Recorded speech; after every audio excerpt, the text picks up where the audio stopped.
제가 어제 이제 수련회를 마치고요. 집으로 돌아왔습니다. 그리고 한숨을 자고 일어나니까는 제가 제일 드라마가 하고 있는 거예요. 그게 뭘까요? 요새 유행하는 거. 가족끼리 왜 이래. 참 눈물 나면서도 기쁘고 재미있는 그 드라마입니다. 이 TV를 통해서 이렇게 딱 내용이 흘러가는데 갑자기 그 드라마에 감초 역할을 하는 병원 원장 부부가 등장합니다. 근데 이 사모님이 원장님은 집에 놔두고 친구를 만나서 이제 이거를 하고 있었습니다. 실수로 남편의 전화가 왔는데 이게 수신 거절을 해야 되는데 이것이 통화가 돼버린 거죠. 근데 수신 거절한 걸 모르고 통화가 되는 줄 모르고 남편이 이제 뒷담화를 막 하고 있었습니다. 근데 그 남편이 병원장이 그걸 듣고 굉장히 기가 막혔습니다. 근데 집에 딱 들어오는데 그 아내가 이제 술을 마시고 친구랑 같이 집에 들어왔습니다. 근데 완전히 인사불성이 되어서 그 병원장을 알아볼 수가 없었습니다. 그래서 병원장은 어떻게 할 도리가 없었습니다. 그리고 이제 그 다음날 이 아내가 잠에서 딱 술에서 깨고 병원장 출근하지 않고 그 아내가 나오길 기다렸다가 나오니까 이제 한 소리를 막 했습니다. 근데 오히려 이 아내가 남편에게 잘못했다고 하지를 않고 오히려 큰 소리를 치는 거예요. 그래서 막 딱 예전에는 이 아내가 병원장에게 남편에게 이렇게 순종하고 무슨 말을 하면 적극적으로 경청을 하고 들었는데 그러지 않고 이제는 따박따박 말대꾸를 하면서 막 개기는 거예요. 속된 말로. 그러니까 남편이 너무 놀랐습니다. 그리고 나서 아내가 문을 꽝 닫고 집에 들어갔습니다. 방으로 들어갔는데 그리고 나서 그 딸에게 전화했습니다. 딸에게 뭐라고 말을 했냐면 이렇게 말을 했어요.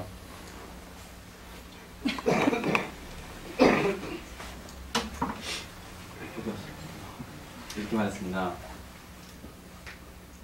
교양과 체면을 내려놓으니 자유가 생기더라. 이 말을 하더라고요. 그래가지고 자기가 남편과의 싸움에서 이겼다고 주장하는 것도 너무 이렇게 이 말이 너무 이렇게 와닿으면서도 뭐랄까 재밌기도 하고 이제 그런 걸 볼 수 있습니다. 오늘의 말씀은 제목이 풍성한 자유입니다. 이 풍성한 자유에 대해서 이제 오늘 살펴보려고 하는데요. 오늘 본문 말씀을 먼저 읽도록 하겠습니다. 같이 읽겠습니다. 시작. 그들이 들어갈 때 예수께서 한 마을에 들어가시매 마르다라는 여자가 자기 집으로 응답하더라. 그에게 마리아라는 동생이 있어 뒤에 같이 앉아 그의 말씀을 듣더니 마르다는 준비하는 일이 많아 마음이 분주한지라. 예수께 나아가 이르되 주여 내 동생이 나 혼자 이래 있는 것을 생각하지 않으시나이까. 그를 명하사 나를 도와주라 하소서. 주께서 대답하여 이르시되 마르다야 마르다야 내가 많은 일로 염려하고 분심하나 몇 가지만 하든지 혹은 한 가지만이라도 족하니라. 마리아는 이 좋은 면을 깨달았으니 빼앗기지 아니하리라 하시니라. 아멘. 하필이 주방에 있으신 분들은 하필 왜 또 마리다 이야기냐. 나는 주방에서 열심히 봉사하고 있는데 왜 주방에서 봉사하지 말고 올라가야 되나 뭐 그런 고민을 할 수도 있는데요. 그런 얘기를 하는 것이 아닙니다. 이 마르다와 마리아의 이야기를 살펴보게 되면 그 자유에 대해서 말을 하고 있는데 우리는 그 자유의 초점을 어디다 맞추고 있냐면 그 말씀을 열심히 들었다 뭐 그런 거에 초점을 맞추는 것 같습니다. 그런데 이 누가복음 10장을 살펴보면 재밌는 글들이 많이 있습니다. 어떤 글들이 됐냐면은 첫 번째는 이 얘기가 굉장히 많이 나옵니다. 율법에 대해서 굉장히 많이 나옵니다. 이 율법은 우리가 아는 것처럼 나쁜 것 같기도 하고 좋은 것 같기도 하고 또 율법 주인은 나쁘다는 건 확실히 알겠는데 율법은 좋은 건지 나쁜 건지 많이 헷갈립니다. 오늘 이 부분을 확실하게 짚고 넘어가려고 합니다. 마르다와 마리아의 이야기를 집중하기 위해서는 이 율법에 관한 것을 정립하지 않고는 할 수가 없습니다. 보통 출애굽기 15장 26절에는 율법의 한금률이라고 이렇게 기록되어 있습니다. 이것을 같이 읽도록 하겠습니다. 시작.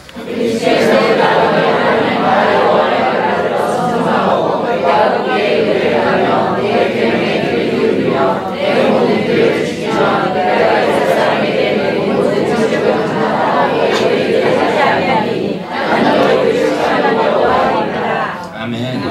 여기 보면요. 중심 말씀은 나 여호와의 말을 들어 순종하고 내가 보기에 의를 행하며 내 계명에 귀를 기울이면 내 모든 규례를 지키면이라고 되어 있습니다. 이렇게 하면은 뭐 축복을 받고 이렇게 하지 않으면 저주를 받는다는 그 구약의 내용들이 많이 있습니다. 여기서도 마찬가지로 내가 애굽 사람에게 내린 모든 질병 중 하나도 너희에게 내리지 아니하리니 나는 너희를 치료하는 여호와라고 말하고 있습니다.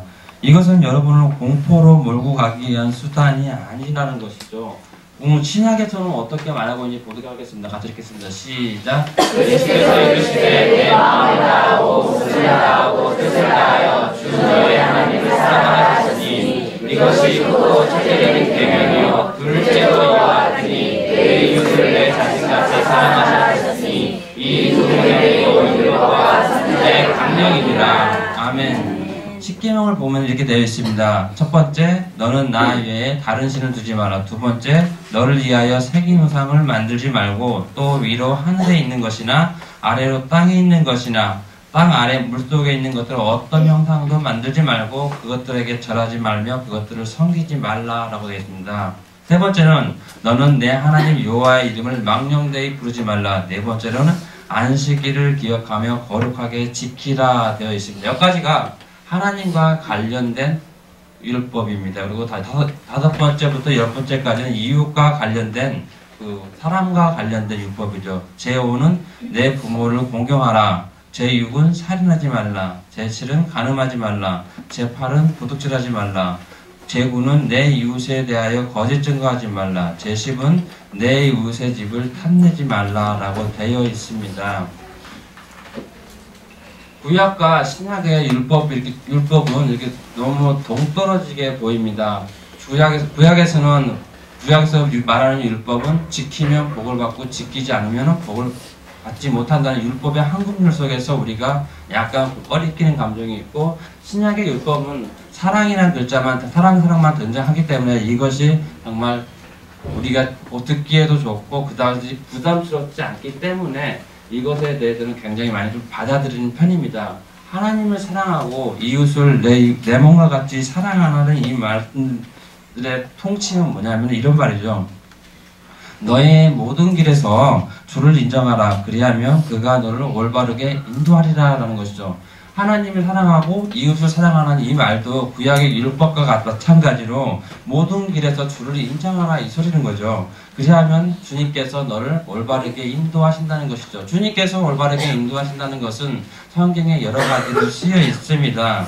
모세부터 아모스 선지자까지는 율법이 굉장히 이제 십계명에서 시작돼가지고 율법이 불어나기 시작합니다. 끊임없이 불어나다가 613가지라는 데는 율법이 등장을 합니다. 그런데 이 계명들이 점점적으로 소멸되기 시작해요. 소멸되는 것이 아니라 요약이 되는 거죠.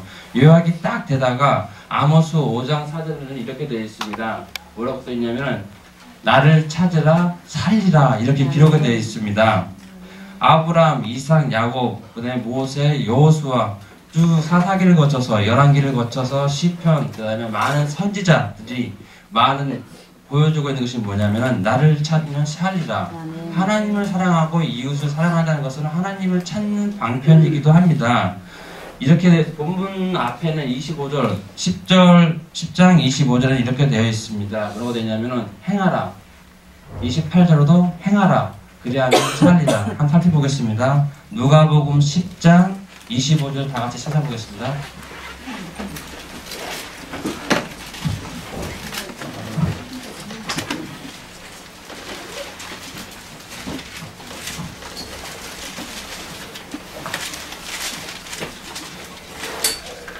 찾으신 줄 알고 같이 읽겠습니다. 시작. 어떤 율법 교사가 일어나 예수를 시험하여 이르되 선생님 내가 무엇을 해야 영생을 얻으리까? 라고 표현되어 있습니다.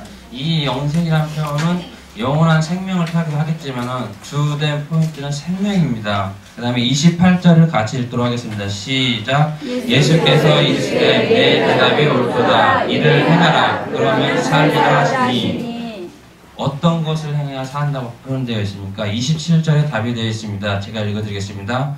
내 마음을 다하며 목숨을 다하며 힘을 다하며 뜻을 다하여 주 너의 하나님을 사랑하고 또한 내 이웃을 내 자신같이 사랑하라 하시니 이것이 옳다고 말씀하시고 계시며 이를 행하라고 하고 있습니다. 그러면 너희가 살리라 라고 기록되어 있습니다. 예수님이 말씀하신 하나님 사랑, 이웃 사랑은 구약에서는 저 점진적으로 이렇게 보여주고 있는데요. 살펴보게 되면요. 신명기 6장 4절은 이렇게 되어 있습니다. 이스라엘아 들으라. 우리 하나님 여호와는 오직 유일한 여호와이시니 너는 마음을 다하고 뜻을 다하고 힘을 다하여 내 하나님을 여호와를 사랑하라 라고 되어 있습니다. 이것은요 어떻게 해야 되냐면은 마음에 새겨야 됩니다. 마음에 새긴다는 것은 조각칼로 우리가 조각을 많이 해봤잖아요. 끈을 나무를 이렇게 조각하듯이 마음속에 탁탁탁 잊어버리지 않을 정도로. 어떤 사람이 있습니다. 이렇게 치매라든가 아니면 정신 기억 상실증 같은 것이 왔을 때에 잊어버리는 것을 볼 수 있는데요. 그거는 마음에 이렇게 담고 있는 말들을 그 당시에 그때 막 쏟아내는 걸 볼 수 있습니다. 또 우리가 공부를 하는 것은 왜죠? 이것을 잊어버리지 않게 계속해서 연마하고 수련하고 단련하는 거죠. 그러면 나중에는 툭 찔렀을 때 그것이 튀어나오겠죠. 우리가 본질 공부를 합니다. 이것은 듣는 것으로 끝나는 것이 아니라 툭 찔렀을 때 나중에 이것이 그냥 툭 나와야 되는 것이죠. 한 목사님이 이런 말을 했던 것 같습니다. 짜장면을 언제까지 먹어야 합니까? 토할 때까지 먹으라는 거죠. 그러면 찌르면 어떻게 하죠? 짜장면이 나오는 거죠. 똑같은 것처럼 마음을 새기라는 것이죠. 하나님의 사랑을 너는 마음을 다하고 뜻을 다하고 힘을 더하여서 하나님을 사랑하면은 툭 찔렀을 때 이것이 나와야 된다는 것이죠. 이것이 율법의 본질인 거죠. 율법이 가르치고자 하는 것은 하나님을 인정하라라고 표현을 하고 있는 것입니다. 아브라함, 이삭, 야곱을 통해서 하나님께서는 어떻게 하나님을 인정하는 것이 올바른 길이고 삶인지를 보여주고 계십니다. 그리고 모세와 여호수아를 통하여서 하나님께서 인도하시는 방편들, 하나님의 명령에 따랐을 때는 그들이 승리를 하지만 하나님의 명령을 따르지 않을 때는 그들이 실패하는 것을 볼 수 있었습니다. 그리고 사사기 때는 하나님을 더 이상 왕으로 모시지 않음으로써 하나님께 떠나가면서 그들이 고난 가운데 있었지만은 하나님께서는 그들을 위해서 한 구원자들을 끊임없이 보내주셨고 그들이 돌이키고 회개했을 때는 하나님이 그 이스라엘의 위치를 회복시켜 주셨지만은 다시 그들이 하나님께로 떠나갈 때는 그들의 또 어려운 공경에 통하는 것을 볼 수 있었습니다. 열왕기에는 많은 왕들이 등장합니다. 이스라엘의 왕과 유대의 왕들이 등장하지만 그들의 인생과 별반 차이 없이 하나님을 의지하느냐, 하나님을 얼만큼 의지하느냐, 네가 의로운 왕이지만은 이 조그만 티끌이라도 있음으로 해서 벌어지는 무시무시한 일들이, 아픈 일들이 어떻게 변화되는가, 하나님께 온전히 들어와라 했을 때에 이것이 해결되는 것이죠. 나를 찾아라. 아모스 5장 4절에는 나를 찾아라 그리하면 살리라 기록되어 있는 것처럼 본문 말씀 10장 28절에도 본문 이후의 말씀이죠. 28절에도 이를 행하라 그러야만 살리라라고 표현되어 있습니다. 하나님을 사랑한다는 것은, 이웃을 사랑한다는 것은 우리가 사는 길이라는 것이죠. 유일한 길이라는 거죠. 그것이 바로 예수 그리스도를 통하여서 우리에게 주어진 길이라는 것입니다. 이사야 58장을 보게 되면요, 이렇게 되어 있습니다. 우리가 아는 유명한 구절, 금식이 할 때는 이 구절이 최고인 것 같아요. 이걸 붙잡고 많이 금식했었습니다. 내가 기뻐하는 금식은 흉악의 결박을 풀어주며 멍에의 줄을 끌려주며 압제 당하는 자를 자유하게 하며 모든 멍에를 꺾는 것이 아니겠느냐. 너무 좋았습니다. 이것을 붙잡고 기다리는 이유가 뭐죠? 금식의 흉악의 결박, 나를 감싸고 있는 모든 악한 상황, 곤란한 상황, 그 경제적인 문제를 풀어주시고 내가 원하는 것들을, 내가 원치 않게 지금 있는 상황에서 이런 것도 있잖아요. 뭐 그런 것들, 내가 원하는 것들을 할 수 있는 그런 것으로 저는 되게 많이 오해를 했습니다. 좀 신앙이 있으신 분들은 이걸 더 나아가서 신앙의 어떤 표본으로 삼기도 하고 금식을 많이 하시기도 합니다. 그런데 뒷구절을 보면 전혀 엉뚱한 말이 나옵니다. 또 줄인 자에게 내 양식을 나누어 주며 유리하는 빈민을 집에 들이며 헐벗은 자를 보면 입히며 또 내 고륙을 피하여 스스로 숨지 아니하는 것이 아니겠느냐.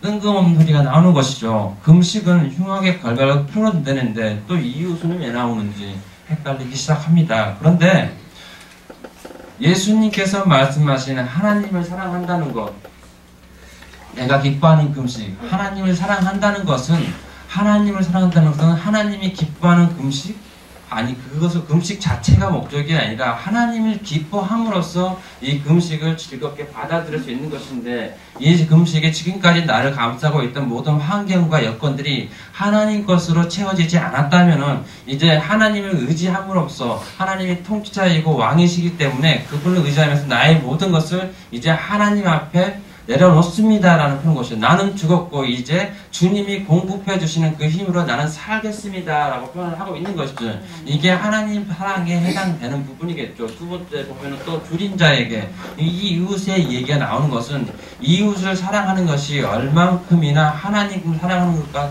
동질의 것이고 같은 것인가를 표현하고 있는 것이죠.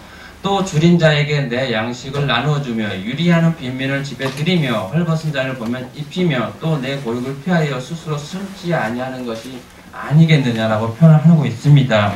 하나님을 사랑하는 것과 이웃을 사랑하는 것은 끊어질 수 없는 관계이며, 하나님을 사랑하는 기뻐하는 자들의 행위는 이와 동질상으로 이어진다는 것이죠. 율법주의는 정말 그것을 우리를 삶을 피폐하게 만듭니다. 그러나 하나님의 율법을 알고도 그것을 피하는 것, 내 고륙을 피하여 스스로 숨지 않는 것, 이것을 다른 말로 표현하면 우리 주변에 아니면 나의 일들, 교회 봉사를 통해서 이런 것들이 많이 나타날 수 있습니다. 분명히 내가 해야 될 어떤 일이 있음을 알면서도 불구하고 그것을 하지 않는 것은 우리가 생각해 볼 일이라는 것이죠. 그러면은 구약에서는 하나님을 사랑하고 이웃을 사랑하는 자에게 주는 축복이 무엇인가 읽어드리도록 하겠습니다. 이사야 58장 8절 9절에 이렇게 기록되어 있습니다. 그리하면 내 빛이 새벽같이 비칠 것이며 내 치유가 급속할 것이며 내 공의가 내 앞에 행하고 여호와의 영광이 내 뒤에 호위하리니 내가 부를 때에는 나 여호와가 응답하겠고 내가 부르짖을 때에는 내가 여기 있다 하리자라고 기록되어 있습니다. 이거는 굉장한 말인 것 같아요. 우리가 치유를 받으러 많이 노력을 했습니다. 또한 그 치유를 통하여서 많은 것을 얻었고 배웠습니다. 또한 그것을 통하여서 예수 그리스도를 볼 수 있는 길이 좀 눈이 트였다고 할까요? 마음이 열렸다고 할까요? 그런데 오성교의 맹점, 이 좋은 이 칼을 가지고 잘못 쓰게 되면 어떤 일이 벌어질까요? 내가 치유를 받는 목적이 무엇인지를 분명히 인지를 해야 한다는 것이죠. 여러분이 본질 공부를 한다는 것은 분명히 무언가들을 인지를 해야 한다는 것이죠. 여러분이 기도하는 것은 무엇을 분명히 인지를 해야 되는데, 그것은 우리를 힘들게 하겠지만은 앞으로도 뒤로도 앞으로 영원히 그것은 예수 그리스도밖에 아니라는 것이죠. 치유를 받는 당사자나 치유 사역을 하시는 사역자분이나 기도 사역을 받는 사람이나 기도 사역을 하시는 그 사역자분이나 동일하게 무엇을 말해야 되냐면 바로 예수 그리스도를 얘기를 해야 된다는 것이죠. 예수 그리스도니까 예수 그리스도 그 얘기를 하는 것이 아니라 그 말에 대해서 그 사역을 통하여서 예수 그리스도를 발견할 수 있게끔 해야 됩니다. 그리고 듣는 자는 언제고 그것을 점치는 무당의 말로 들어서는 곤란하다는 것이죠. 그러려면 저 앞에 너무 많아요. 제가 5,000원 드릴 테니까요. 그 전철 앞에 가면은 점치는 집이 너무 많아요. 거기서 점을 치시고 여러분이 기도 사역과 치유 사역을 받을 때는 반드시 이것을 통하여서 주님께서 나에게 무엇을 말씀하시는가 1차적으로 받아들이되 그 이면에는 반드시 이 길을 통하여서 이 사역을 통하여서 하나님께서 내가 다시 나에게로 오시기를 원하는구나. 이것을 통하여서 예수 그리스도를 알기를 원하는구나 하고 붙잡아야지, 그렇지 않으면은 그것은 아무런 소용이 없다는 것이죠. 계란이 있습니다. 이 계란을 깨트려서 달걀 요리를 해야지 맛있는 요리가 되어서 제가 먹을 수가 있는 것입니다. 그러나 이 계란이 귀하다고 해서 닫고만 있으면 이것은 썩은 데가 나기 시작하는데요. 그 썩은 데는 온 집안의 내세가 풍기게 하며 악취로 나를 괴롭게 한다는 것이죠. 여러분이 아무리 좋은 사역과 그 내용을 받았다 한들 그것이 온전하게 요리가 되어지지 않다면 그거는 차라리 없는 것만큼 못하다는 것입니다. 이것이 어떻게 마리아와 마르다와 얘기가 관련이 있냐고요? 그냥 들어보세요. 그럼 저도 알 것 같아요. 하나님의 명령은 구약의 율법이 분명하게 명령했던 하나님과 이웃에 대한 사랑을 실천하라는 것입니다. 또 예수 그리스도도 별반 다르지 않게 하나님이신 그 예수 그리스도도 구약에서 말씀하셨던 그 아버지 하나님이 주셨던 그 말씀 그대로 말씀하십니다. 하나님을 사랑하고 이웃을 사랑한다는 것입니다. 하나님의 사랑의 범위와 그 다음에 이웃 사랑의 범위를 한번 이렇게 그 줌을 그어보면은 하나님의 사랑의 구체적인 형태가 우리가 신약을 통해서 예수님의 그 말씀과 선하신 행동과 기적과 이적과 표사를 통하여서 그 예언하시는 말씀들에 통하여서 궁극적으로 하시는 얘기는 우리가 하나님께로 돌아가기를 원하신다는 것이죠. 뭐라고 말씀드려요? 그리하면 살리라. 우리가 선포 기도를 할 때 선포 기도 부분에는 생명이라는 단어가 나옵니다. 교회 생명이라고 합니다. 그렇죠? 많이 들으셨죠? 그 생명, 여기서 말하는 그 생명과 동일한 생명이라는 것이죠. 그냥 무조건적인 선포가 이렇게 앵무새처럼 글을 읽듯이 선포하는 것이 아니라 성경에서는 언제고 생명은 예수 그리스도를 가리키고 그 생명은 예수 그리스도를 높이고자 하는 그 영광스러운 존재를 찬양하고자 하는 그 의미도 있겠지만은 그와 동시에 하나님께서는 여러분의 생명이 살기를 원하시는 것이죠. 여러분이 선포할 때 그 선포의 초점은 반드시 하나님이 되어야 되고 예수 그리스도가 되어야 한다는 것이죠. 그 초점이 나의 그 상황과 형편 가운데서 선포되는 것이 아니라 나의 이런 상황과 형편 속에서 주안점이 내가 아니라 그 중심이 예수가 되어서 나를 통치하시고 나를 지배하시는 나의 길을 인도하시는 그 예수 그리스도가 그 내가 부력 내 입술로 말을 하지만 그 선포의 효력을 주신다는 것이죠. 다시 읽어드리겠습니다. 이사야서 58장 8절 9절 다시 읽어드리겠습니다. 그리하면 내 빛이 새벽같이 비칠 것이며 내 치유가 급속할 것이며 내 공의가 내 앞에 행하고 여호와의 영광이 내 뒤에 호리하리니 내가 부를 때에는 나 여호와가 응답하겠고 내가 부르짖을 때에는 내가 여기 있다 하리라 라고 했습니다. 하나님의 사랑에 대한 예수님의 요구는 하나님에 대한 보여주셨던 그 예수님의 열심, 그 다음에 하나님에 대한 친밀함, 그 다음에 하나님에 대한 충성의 정도를 보여주고 있습니다.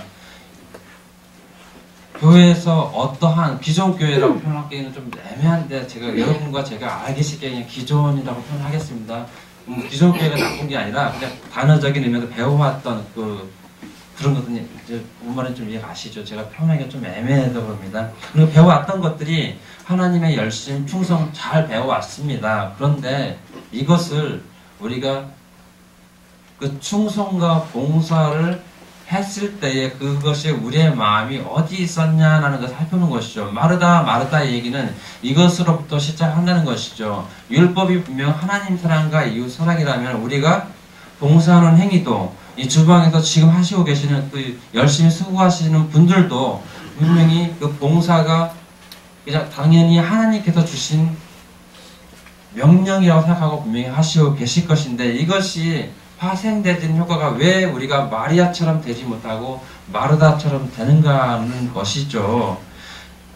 이웃사랑에 대한 예수님의 요구는 다른 사람을 섬기는 것과 자신을 신성한 부르심으로 보았던 예수님께서 죄인과 세리들하고 친근을 사귀는 상황 속에서 우리도 하나님께서 부르셔서 분명히 하나님이 우리에게 주신 것들을 습득하고 이해하고 배우면서 우리가 봉사의 길을 행하지만은 이것들이 온전히 이루어지지 않는 것은 이것을 잘못 오해하고 있기 때문이죠. 이웃을 내 몸과 같이 사랑하는 그 의미 속에서 우리는 내가 이웃을 사랑한다는 것을 내 몸을 사랑하는 것만큼 이웃을 사랑해야 되는구나 라고 생각하는 것이죠. 근데 이것을 얘기하는 것이 아니라 내 이웃을 내 몸과 같이 사랑하는 의미는 내가 나의 몸을 사랑하는 방식으로 내 이웃을 사랑하라는 거예요. 이건 너무 어려운 거예요. 내 몸처럼 사랑하는 건 저는 제 몸을 갖다가 함부로 다루는 편이기 때문에 남을 사랑할 때는 함부로 다룰 수밖에 없는데 나를 사랑하는 내 몸을 사랑하는 방식대로 타인을 사랑하려면 좀 힘들죠. 많이 힘들죠. 나를 사랑하는 방식대로 타인을 사랑한다는 것은 있을 수가 없는 일인데 하나님이 요구하는 그 사랑의 수준이 어느 수준이 바로 이 수준이라는 것이죠. 그렇기 때문에 이웃의 관점이 어떻게 되냐면 내가 베푸는 관점에서 이웃이 되는 것이 아니라 받아들인 자의 관점에서의 이웃을 보아야 된다는 것이죠. 아무리 연말에 되어서 아니면 또 때가 되어서 많은 사람들이 이웃을 돕기 위해서 성금을 걷습니다. 그런데 그 성금을 걸어서 이것이 올바르게 행해지지 않는 이유가 뭐냐면은 이 성금을 받아야 되는 대상자의 입장에서 이웃을 생각한다면은 그것은 올바르고 정당하고 그들을 위해서 올바르게 쓰여지겠지만은 그 성금을 주는 자의 입장에서 이웃을 생각하기 때문에 그 성금이 그 행동들이 그 봉사들이 올바르게 전달되지 않는 것이죠. 여러분과 저는 하나님의 사람으로서 예수 그리스도를 구세주로 모시는 분들입니다. 그렇기 때문에 하나님을 사랑하는 방법은 너무나도 잘 알고 있습니다. 그리고 또한 이웃을 사랑한다는 것을 너무나 잘 알고 있습니다. 그러나 이 두 가지 사이에 불일치해서 우리는 방황하고 있는 것이죠. 자, 본격적으로 마르다와 마리다의 이야기로 가도록 하겠습니다. 예수님께서는 예루살렘으로 죽으려고 지금 여행 중이십니다. 다시 말하면 예수님께서는 영광을 얻으시기 위하여서, 다시 말하면 예수님께서는 우리들의 영광을 드러내시기 위하여서 예루살렘으로 죽으러 가르치는 도중에 한 마을에 잠시 들렸는데 그곳에 보니까는 마르다라는 가부가 있습니다. 그리고 그 동생이 마리아가 있는 것이죠. 그래서 그 집에 가서 대접을 받습니다. 마르다는 자기가 그토록 존경하는 선생이신 예수 그리스도께서 오시니까는 그분을 보고 너무 기분이 좋아서 이제 음식을 막 장만합니다. 그리고 그 자기가 환영하는 만큼, 자기가 기뻐하는 만큼 예수님을 대접하기 위해 음식을 막 준비합니다. 이것은요, 타당한 일입니다. 정말로 좋은 일입니다. 정말 이 좋은 일이 왜 나쁘게 변하는가 하면은, 어느 순간 그 동생 마리아는 예수님을 보고 말씀하시고 듣고만 있는데, 이 마르다는 음식을 하는 중간에 계속 바쁩니다. 그러다 보니까 일돈이 딸리는 거죠. 일돈이 딸리다 보면 이제 생각이 들어오기 시작합니다. 어떤 생각들이 들어올지는 저는 모르겠어요. 저는 그런 적이 있었는데 말하기가 싫습니다. 아무튼 그래서 마르다가 예수님께 쪼르르 달려가서 말을 합니다. 예수님, 지금 일손이 딸리니까는 그 마리아에게 명령하셔서 나를 도우시게 하소서. 근데 예수님께서는 아니다, 그러지 않겠다. 마리아는 제대로 그 자리에 있는 것이더라고 말하면서 우리에게 이제 그 말씀을 통해서 마르다처럼 행동을 해야 된다고 표현을 합니다. 마르다의 가사일 봉사는 다른 말하면 여러 가지 봉사들이 있겠죠. 우리가 적용할 때는 하나님 나라의 사자에게 주어진 순수한 감정, 그 열정, 그 기쁨, 합당함으로 그 봉사를 하고 있습니다. 하지만 분주하게 이리저리 끌려다니는 걸 볼 수 있습니다. 우리의 과거의 모양새, 우리가 예수 그리스도를 알기 전에는 분주하게 이리저리 끌려다니는 느낌, 여러분은 모르시겠지만 저는 이리저리 끌려다니는 것을 알아요. 어떻게 하냐고요? 내가 이렇게 끌려다니지, 내가 왜 끌려다니지, 그 느낌을 알아요. 그런데 이것을 거부할 수가 없습니다. 왜? 그 가운데 삶이 이현웅이라는 존재의 삶이 거기에 있으니까 이것을 포기할 수가 없어요. 그래서 계속 따라다니는 것입니다. 이 문제점은 일손이 모자라다는 그것에 초점이 있는 것이 아니라는 것이죠. 예수님은 일손이 모자라다는 것에 초점을 두는 것이 아니고, 그러한 것들이 하나님의 사자에 대한 접대에 타당한 것이 할지라도 우선순위, 정말 하나님을 사랑한다면 우선순위의 그 우선순위를 어떻게 갖추어 갈 것인가를 봐야 된다는 것이죠. 미국에 있는 어떤 교회는 정말 대단한 일을 하고 있습니다. 하나님의 사역에 대해서도 굉장한 대단한 일을 하고 있는데, 저는 그 사역에 대해서 정말로 부러워하기도 하지만 또 괜찮다, 이게 대단하게 봅니다. 그런데 거기서는 어떤 게 있냐면 방송 음향을 있잖아요. 장비를 이제 외부 업체에 맡겨요. 쉽게 말하면 실력이 있는 사람들에게 맡기는데, 이 사람들의 대부분이 크리스찬이 아니에요. 솔직히 음향이들 있잖아요. 교회에서 이렇게 예배를 드릴 때 음향 시설 같은 경우는 굉장히 민감한 부분에 해당합니다. 제가 이렇게 말하는데 이렇게 지금처럼 삐삐 소리가 나면 기분이 안 좋을 거고요. 근데 이 음향에 관련된 외부 업체에 맡기니까요, 이 음향을 너무나 잘 잡아주는 거예요. 그리고 예배가 순조롭게 진행이 되는 거예요. 이 미국에 있는 제가 이렇게 존경하는 그 미국에 있는 교회는 이 부분에서 너무나 완벽하게, 예배 자체가 너무나 완벽하게 순서 잘 돌아갑니다. 그리고 그걸 하게 되면 많은 사람들이 은혜도 받습니다. 그런데 우리가 생각해볼 문제는 뭐냐면은 일정이 너무 바빠요. 만약에 예배 시간에 음향이라든가 그런 것을 제대로 한다면 또 효율적이고, 인간의 편에서요, 효율적으로 아름답게 예배를 드릴 수가 있지만은 이 음향을 교인들이 하니까는 자꾸 또 뭐가 삐뚤빼뚤해지고 안 맞는 그런 것을 볼 수 있습니다. 우리 홍대선 집사님이 열심히 봉사를 하고 계십니다. 그런데 가끔씩 이렇게 피곤하실 때는 화면이 흔들릴 때도 있습니다. 그렇지만 이것이 아름다운 이유가 뭔지 아세요? 하나님의 사람이 그 일을 잡고 있다는 겁니다. 그런데 예배를 드리기 위해서 음향시설을 좋게 한다는 그 명목하에 그 음향을 맡겼다는 것이 좋은 일인지 나쁜 일인지 판단이 안 서요. 왜냐하면 두 가지 장점이 있기 때문입니다. 첫 번째로는 외부 업체에 음향을 맡김으로써 예배에 집중할 수가 있어요. 그리고 두 번째로는 음향이 틀림없이 잘 나오게 돼 있거든요. 근데 반대쪽에, 근데 이 외부 업체를 쓰지 않고 그 예배자들이 음향을 할 때 단점은 뭐냐면 이게 전문가처럼 프로페셔널하게 나오지가 않아요. 그리고 좀 잡음이 많아요. 잡음이라는 게 뭔지 아세요? 그러니까 이거는 뭐 어떤 일을 하게 되면은 이러쿵 저러쿵 그런 잡음을 말하는 것이죠. 그런 잡음들이 나타나기 시작합니다. 그것 때문에 귀찮아서 맡겼지만 그것이 어떤 것이 옳은지는 모르겠어요. 그거는 여러분들이 더 잘 알 거라고 생각합니다. 저는 예배적인 측면으로 봤을 때는 음향을 외부 업체에 맡겨도 괜찮겠다라는 생각이 드는데 그러면 정말 그것이 올바르게 하나님이 기뻐하시는 예배일까라는 생각하면서 약간 의구심이 들기도 하지만은 반대로 또 하나님의 예배자들이 그런 것을 감당하고 나갔을 때에 그것이 그런 잡음과 소음이 일어나는 것에 대해서 우리는 어떻게 대처를 할 것인가. 그러면 고민이 될 수밖에 없는 것이죠. 이것은 틀렸다 맞다의 얘기를 하는 것이 아니라 우리가 얼마큼 성숙했냐 안 했냐의 얘기를 들어야 한다는 거죠. 우리가 성숙하지 못하면 불평불만이 나올 수 있는데 이건 성숙하지 않아도 성숙해도 나올 수 있는 것이라는 것이죠. 이것에 대해서 살펴본다면은 마르다가 하는 일은 그다지 나쁜 일이 아닌 것 같아요. 그동안 나빴다라고 표현했다면은 마르다가 하는 일은 정말 그 예수 그리스도를 올바르게 대접하는 환영의 행위를 정말 잘 하고 있다는 것이죠. 그런데 문제점은 분주하게 움직인다는 그 사실이죠.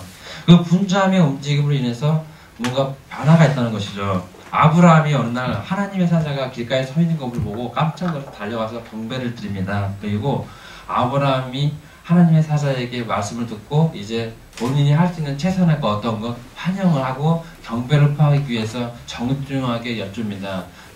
그늘에서 좀 쉬셨다가 내가 음식을 준비해 올 테니까 그걸 드시고 갈 길을 가세요라고 이렇게 정중히 부탁하는 걸 볼 수 있습니다. 여러분, 아브라함의 이 행동은요 정당하고 아름다우고 칭찬받아 마땅한 행위인 것입니다.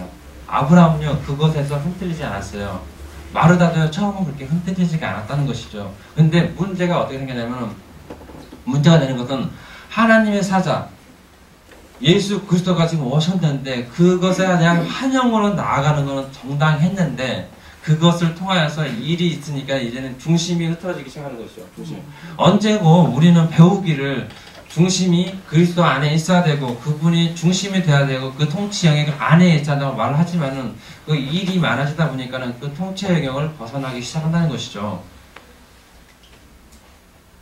말하지 않았어도 알겠죠. 우리 삶에 이래서 그것을 분주하게 뭐 이렇게 하는 것도 있잖아요. 그러면은 이런 일은 또 그렇겠지만 예배 가슴 아프겠지만 좀 여러분 찔르는 말로 한다면은 여러분이 예배 열심히 드려야 되는 이유가 있는 거죠. 여러분은 마르다인지 마리아인지는 모르겠는데요. 제가 아는 그 상식으로는요. 하나님의 사람은 예배를 하나님께 드려야 됩니다. 그렇죠? 근데 마르다도 처음에 그렇게 시작을 했다는 것이죠. 근데 이것이 주객이 전도가 되는 순간이 옵니다. 그러면 그 예배를 하나님께 드리는 것이 중요하다는 것을 알지만은 나의 삶의 문제도 이거는 해결할 수가 없다는 것이죠. 저는 이게 틀림의 얘기를 하고 있는 것이 아니라 이 가운데서 여러분이 분명히 선택을 해야 한다는 것이죠. 이 선택의 문제는 개인적인 문제가 그것이 잘했다, 잘못했다 이 말을 하고 있는 것이 아닙니다. 왜? 우리는 누구나 하나님께 향하여 나아가는 문제거든요. 지금도 걸어가고 있는 것이거든요. 그래서 이게 틀린 문제를 말하는 것이 아닙니다. 그래서 내가 늦게 갔다고 해서 내가 잘못된 것이 아니라 내가 빨리 갔다고 해서 나는 잘났구나가 아니라 똑같은 선상에 있는 것이죠. 여기까지만 얘기했으면 대충 알아듣시겠죠. 더 깊이 하면 여러분 상처받으실까봐 저는 인자하고 자비로우신 하나님의 제자로서 빼먹을까 합니다. 마르다는 신실한 제자가 마땅히 행해야 할 하나님 나라에 대한 신뢰와 몰두로부터 시작을 했지만 결국은 하나님 나라에 대한 신뢰와 몰두로부터 벗어나서 떨어져 나가게 됩니다. 이 말씀 많이 들어봤을 겁니다. 이생에다랑 또 뭐죠? 그 말 이생의 사랑 다음에 나오는 말이 뭐죠? 또 그런 게 있답니다. 그것이 바로 마르다가 선택했던 그 나중에 큰 용도로 들게 되는 일인 것이죠. 마르다가 처음에는 하나님을 선택했지만 예수 그리스도를 선택했지만 이것이 분주함으로 인해서 일순위 바빠짐으로 인해서 더 나아가는 건 점점점 이생의 자랑, 안목의 자랑 이런 것, 안목의 정욕 이런 거 나아가게 되는 거죠. 쭉쭉쭉쭉 나가다 보면 다시는 하나님께로 돌아올 수 있는 길을 돌아올 수 없는 길을 걷게 된다는 것이죠. 저 이런 사람 많이 알아요. 처음은 좋았는데 나중에는 하나님으로부터 멀어지는 사람들 많이 봤습니다. 그들이 돌아올 수 없는 이유가 뭔지 아세요? 차라리 하나님을 몰랐다면은 예수 그리스도를 몰랐다면은 돌아올 수 있을 텐데 이 사람이 알아버렸어요. 그 말은 신실하신 그분이 구세주라는 사실을 알고 그분이 내 삶의 주인이라는 것도 알았는데 떠나갔다는 것은 더 이상 가치가 없거든요. 근데 돌아온다는 거는 안 된다는 거죠. 이런 말 하잖아요. 그 어떤 한 부자가 죽어서 지옥에 갔는데 그 건너편에 있는 아브라함에게 부탁하죠. 아버지요, 내 아버지요, 나를 보내주셔서 내 형제들에게 정말 이 천국과 지옥이 있는 거 이것을 말하게 해달라고 말을 했어요. 그러니까 아브라함이 안 된다고 그래요. 우리도 말합니다. 율법과 선지자로부터 그 말을 듣고도 돌이키지 않는다는 죽은 자가 다시 살아나서 그것을 말한다고 해도 믿지 않는다고 얘기했어요. 여러분, 지금 이 순간에 선포되는 하나님의 말씀을 아니면 여러분이 읽는 성경의 말씀을 아니면 사역자들을 통해서 여러분에게 교화하는 그 예수 그리스도께로 돌아오라, 하나님을 깨로 돌아오라 그 말씀을 듣지 않는다면요, 어떤 이적과 기적과 표적이 여러분 삶에 일어난다 할지라도 똑같아요. 다르지가 않아요. 죽은 자가 살아나는 장면을 봐도 평소라니까 좀 그렇죠. 내가 가지고 있던 신앙관에 의거해서 그것은요, 그냥 잠깐, 인생에서, 지루한 인생 가운데서 특별한 일이 일어났던 어느 한순간의 일이지, 그것이 영원토록 나의 삶을 바꿔주는 일이 되지 않는다는 것입니다. 우리는 디아코니아라는 말을 너무나 여러분들 청소 때 그 말을 들었습니다. 성김이라는 단어. 이 성김이라는 단어 공존적인 말에서 출발을 했지만 자기 손님을 해서 신경에 몰두하다 보면 이것을 잃어버린다는 것이죠. 여러분은 교회에서 봉사활동을 많이 합니다. 그런데 이 교회의 봉사활동이 하나님의 성김으로부터 출발했지만은 이 하나님의 성김에서 출발하는 이 봉사가 나중에는 잡음이 나오는 이유는 쌈박질하는 이유 저 많이 봤어요. 우리 교회에서는 못 봤는데 다른 교회에서는 쌈박질 하다 못해 권사님이 날라서 상대편 권사님이 얼굴에 날리는 걸 봤습니다.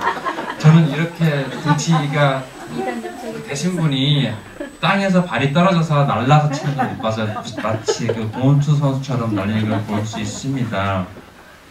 이것이 봉사로부터 출발했던 모습이 하나님의 사랑과 어긋나는 것을 교회 안에서 또 취하고 있는 것을 볼 수 있었습니다.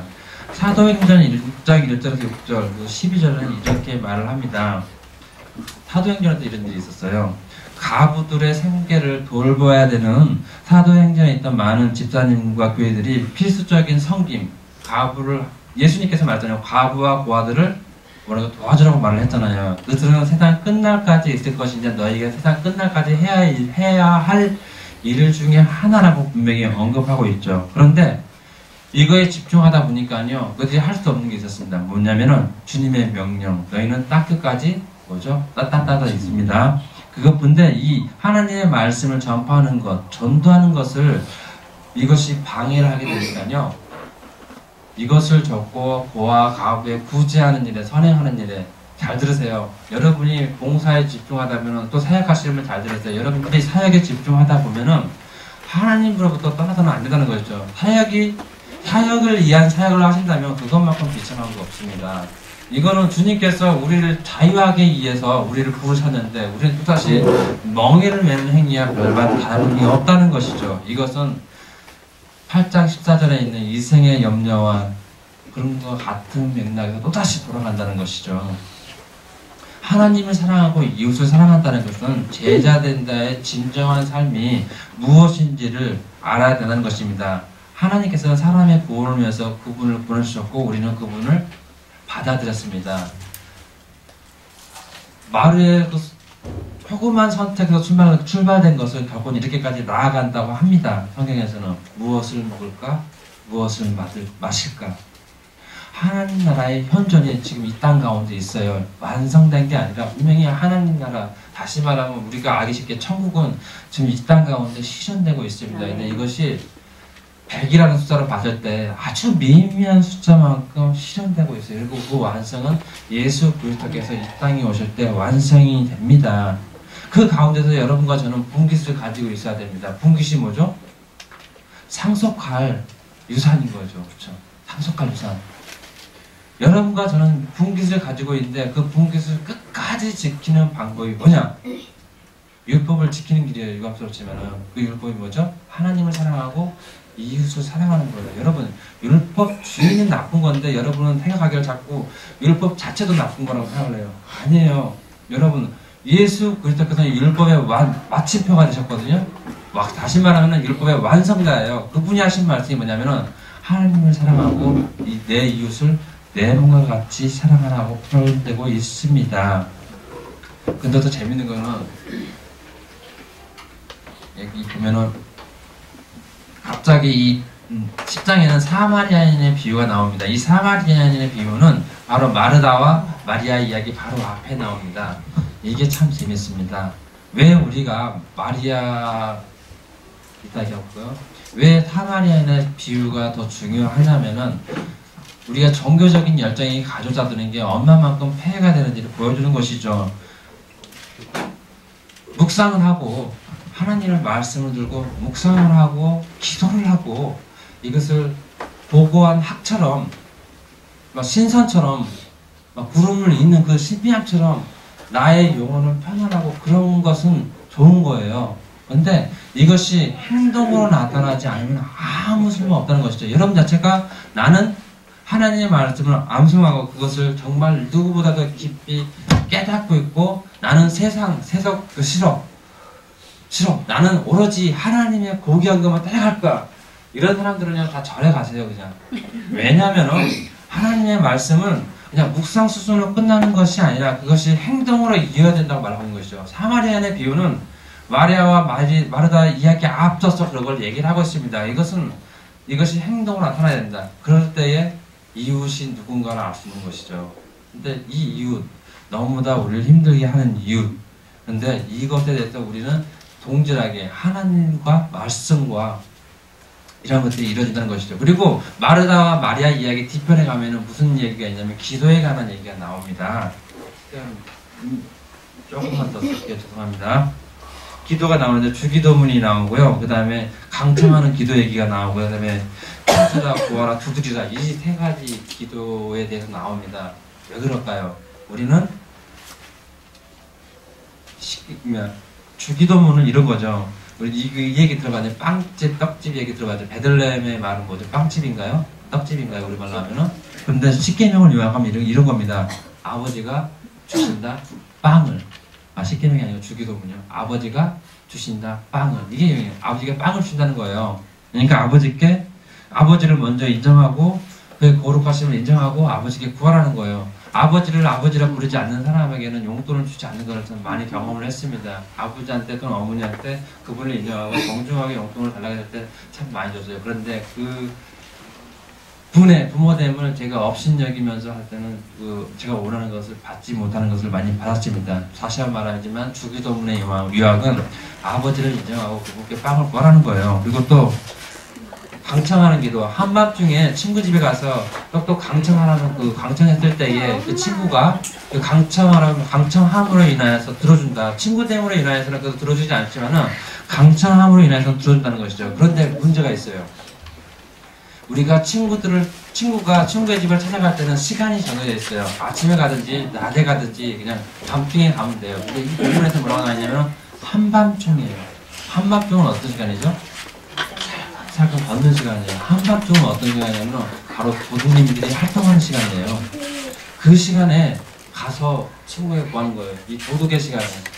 친구의 시간에 찾아갔을 때, 그러니까 이 낮에, 밤에 친구의 시간에 친구의 집을 찾아갔을 때는 친구가 그 친구의 요구를 들어줄 수 있지만은 도둑의 시간인 이 한밤중에 친구가 찾아가서 친구에게 뭔가를 요청했을 때는 이 상대편 친구는 그 요청을 들은 친구는 이것을 들을 이유가 하등이 없어요. 왜? 도둑의 시간이거든요. 이해 가세요? 기도가 어떻게 해야 되는지? 우리가 기도를 하는 자세가, 아니, 기도하는 것이 강청한다는 게 그냥, 떼쓰는 그런 강초를 하는 것이 아니라 그 위험한 시간, 그 도둑의 시간에도 기도를 해야 한다는 것이죠. 근데 우리는 그것을 자꾸 강청, 우리가 떼쓰므로 되는 거, 물론 떼쓰면 주시긴 하더라고요. 그런데 그것이 위험하더라고요, 갖고. 세 번째로는 구하라, 찾으라, 두드리라. 기도에 대한 적극적인 확신을 가지고 기도하라고 말하고 있습니다. 이렇게 하는 이유가 뭐죠? 이 세 가지 이야기의 중심성에는 마리다와 마리아의 이야기가 있습니다. 내 이웃을 내 몸같이 사랑하고 하나님을 알고 하는 길을 따랐을 때에, 근데 이것이 흩어지지 않도록 중심이 누구냐? 풍성한 자유라고 표현을 했습니다. 우리는 예수 그리스도로 인해서 자유를 얻었고, 그리고 그 자유 때문에 그 말씀을 통해서 배웁니다. 하나님을 사랑하고 이웃을 사랑하는 걸 배웠습니다. 그래서 그 풍성한 자유를 누리는데, 그 풍성한 자유는 언제고 기준이 되시는 말씀에서 떠나지 않았을 때 풍성한 자유는 유지가 되는 거죠. 근데 이 풍성한 자유를 유지시키는 유일한 수단이 바로 기도라는 것이죠.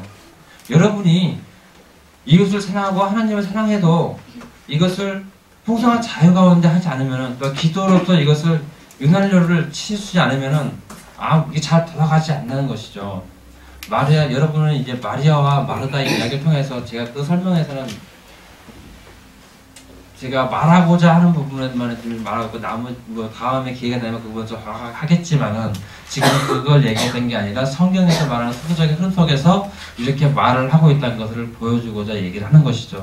여러분은 말씀을 듣는다는 것, 정말 예배를 드린다는 것, 그것을 너무나 잘 알고 있는데, 이것을 어떻게 유지할 것인가는 여러분이 선택해야 한다는 거죠. 분명히 예수님께서는 기도라는 것을 수단을 가르쳐 주셨고, 그리고 또 그 사랑하는 방법도 알려주셨고, 내가 받은 이 구원을 유지시킬 방법이 또한 이런 것이다라고 알려주시는데, 우리는 그것을 그냥 이렇게, 나는 구원이라는 글자가 이미 임했기 때문에 그것을 그냥 이제 끝났어 라고 생각을 하는 것이죠. 아니에요. 하나님을 사랑하고 이웃을 사랑하는 게 어떤 것인가 이렇게 곰곰이 생각을 해봤어요. 근데 저에 붙여서 생각을 해보니까요, 저거더라고요. 제가 생각해보니까요, 제가 아내와 되게 생활을 지낼 때 기쁜 시간이 예전에는 많았죠. 지금 예전 시간에 연애할 때 아니면은 신혼 초반 이 얘기를 하는 것이죠. 근데 점점 사라졌다가 이제 최근에 나타납니다. 어떻게 알았냐면은 어느 순간에 보니까요, 아내랑 저는 TV를 이렇게 딱 봅니다. TV를 딱 보면은, 저희 집엔 TV가 없는데 이제 컴퓨터를 통해서 가끔씩 보기도 하거든요. 보면은 딱 보있으면은 아내가 막 웃어요. 그러면 저도 막 웃어요. 왜 웃을까요? 부부들은 많이 그런 경험을 해봤을 거라고 생각합니다. 왜 웃을까요? 그 TV가 재밌어서 웃는 게 아니에요. 이해 가세요? TV가 재밌어서 웃는 게 아니라 그 TV를 보고 웃는 아내의 모습을 보고 웃고 있더라니까요. 이게 바로 사랑하는 관계가 되는 것 같아요. 좀 되는 집안이 되는 것 같아요. 여러분이 좀 되는 신앙인이 되기 위해서는요, 그 하나님의 말씀을 보고 즐거워할 수 있어야 되는데, 이것이 좀 어폐가 안 맞겠지 않겠지만은 이렇게 되어야 되지 않을까라고 생각을 합니다. 다시 한번 말한다면은, 하나님을 사랑하고 이웃을 사랑하는 건 동지선상에 있으며, 그 이웃을 사랑한다는 것은 어떻게 내 자신을 사랑하는 것, 그러한 방식으로 타인을 사랑하는 것이죠. 그렇기 때문에 우리의 믿음의 선조들은, 또 선교사들은 그들의 생명을 버릴 수 있던 동기가 된 거죠. 왜? 자신은 자신을 위해서 생명을 버릴 수 있거든요. 자신은. 근데 그렇게 할 수 있다는 것은 이것을 제대로 이해했기 때문에, 이들은 말로는, 또 여러분 또한 저도 또한 이것을 말로는 표현하지 못했어요. 그냥 알고는 있었는데 이걸 끄집어내지 못했어요. 근데 냉정하게 얘기한다면은, 알고 있는 것을 말로 끄집어내지 못하면은요, 절대 아는 것이 아니에요. 제가 시험 볼 때요, 암기를 막 합니다. 근데 다 외웠다면은요, 이것을 버벅거리더라도 다 써요. 근데 밤새서 다 외웠어요. 막 다 외웠는데 막상 쓰면은 생각나지가 않아요. 그건 뭐예요? 모르는 거예요. 내 안의 것이 안 된 거죠. 벼락치기를 했든 몇 년 동안 했든 그것이 지금 나오지 않으면 모르는 거라는 것이죠. 여러분과 저는 짜장면을 많이 먹어서 토해야 됩니다. 푹 떠서 짜장면이 나오는 것처럼, 하나님의 그 사랑이 하나님의 그 친밀함이 우리 가운데 묻어지기를 원합니다. 그러기 위해서 구성교를 통해서 제공된 기회들, 치유사역과 기도사역, 이거 그냥 점치는 것처럼 받아들이기 마시기 바랍니다. 또 사역하시는 분들 초점도 언제나 그 사역하는 대상자에 있는 것이 아니라 그거 주시는 분이 누구인지를 분명히 인지하시기 바랍니다. 그렇다면은 사역을 하시는 분이나 사역을 받는 분이나 분명히 그 하나님을 잊어버리지 않냐고 마리아와 같이 그 하나님의 말씀에 청정할 수 있는, 귀를 기울일 수 있는, 하나님이 보시는 그 길을 더 정확하게 해석할 수 있는 그 능력이 주어지실 것이지만은 하나님을 잊어버리게 되면 마르다와 같이 점점점 희석되어지는 삶을 살 수밖에 없고, 결국은 이것이 이생의 사랑으로 변하게 되고 결국에는 우리를 이것을 다른 길로 인도하게 되는 길이 된다는 걸 명심하기 바랍니다. 아직 우리에게는 기회가 주어져 있습니다. 또한 여러분들은 예배자라는 걸 잊지 마시기 바랍니다. 기도하겠습니다. 하나님 아버지, 참으로 감사드립니다. 이 하나님 예수 그리스도의 부활을 기념하는 이 주일 아침에 주님 앞에서 예배드릴 수 있는 귀한 시간을 허락해 주시고 하나님의 사랑으로서 마땅히 예배할 수 있게 인도하시니 감사드립니다. 저희 예배를 받아주시옵시고 이 예배를 기쁘게 흠양하여 주시옵소서. 감사드리며 예수 그리스도 이름으로 기도합니다. 아멘.